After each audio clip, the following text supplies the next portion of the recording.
कभी किसी ने तुझे इग्नोर किया या किसी ने तेरे ओपिनियन को साइड कर दिया हो और तुझे अंदर से गुस्सा आया हो, वो मोमेंट जब तू चाहता है कि सामने वाला समझे मैं भी इम्पोर्टेंट हूँ, वही मोमेंट होता है जहाँ ईगो जागता है। और सबसे बड़ी बात यह है, ईगो में तुझे लगता है कि तू कंट्रोल में है, पर एक्चुअली तू उसके कंट्रोल में होता है। आज मैं तुझे ईगो का पूरा ब्रेकडाउन देने वाला हूँ, ये क्या है, कैसे काम करता है और कैसे तू इसे मास्टर कर सकता है। क्योंकि भाई जब तू अपने ईगो को कंट्रोल करना सीख जाता है तो तू अपनी लाइफ पे कंट्रोल करना शुरू कर देता है। तो एंड मिस मत करना।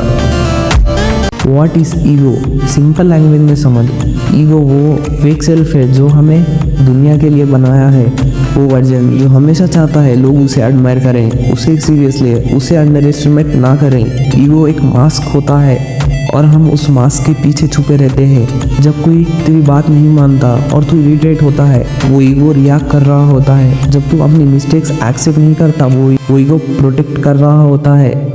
पर असली तू वो इंसान है जो सीखना चाहता है, ग्रो करना चाहता है, पर ईगो उसे रोकता है। समझ, ईगो बुरा नहीं है, पर जब तू उसे समझे बिना यूज करने लगता है ना, तब वो पॉइजन बन जाता है। The negative side of ego.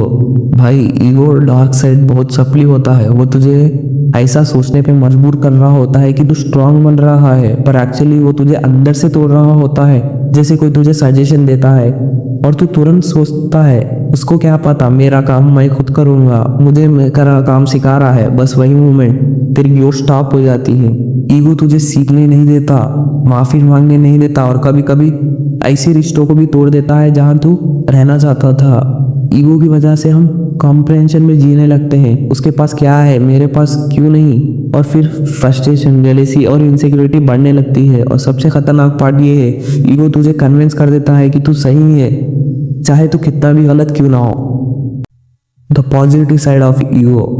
अब ये बात समझ, ईगो हमेशा बुरा नहीं होता, थोड़ा ईगो जरूरी है। पॉजिटिव ईगो तुझे सेल्फ रिस्पेक्ट देता है, वो तुझे गिरने नहीं देता जब दुनिया तुझे अंडर एस्टिमेट करती है। सोच, अगर ईगो ना होता तो तू बस क्रिटिसिज्म में टूटता जाता।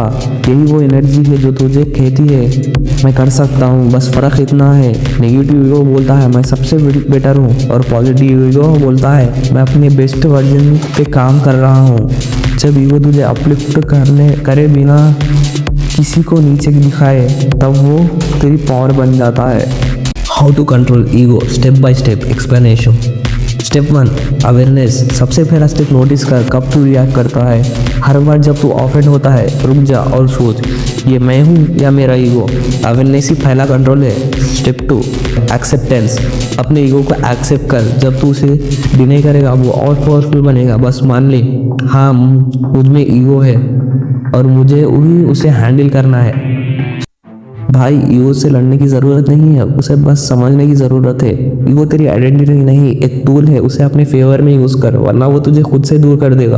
और याद रख, एक इंसान तब रियल स्ट्रांग बनता है जब वो माफ़ी मांगना सीखता है, और जब वो मैं गलत था बोल सकता है। तो अगर तू ये वीडियो यहाँ तक देखा है तो कमेंट कर आई कंट्रोल माई सेल्फ, मुझे भी पता चल सके तू अपने ईगो को कैसे कंट्रोल करेगा। और हाँ, जो इंसान अपने ईगो पे कंट्रोल पा लेता है वो दुनिया की किसी भी बैटलफील्ड में हार नहीं सकता। और हाँ, सब्सक्राइब कर ताकि ऐसे ही वीडियोस तुझे और स्ट्रॉन्ग बनाते रहें।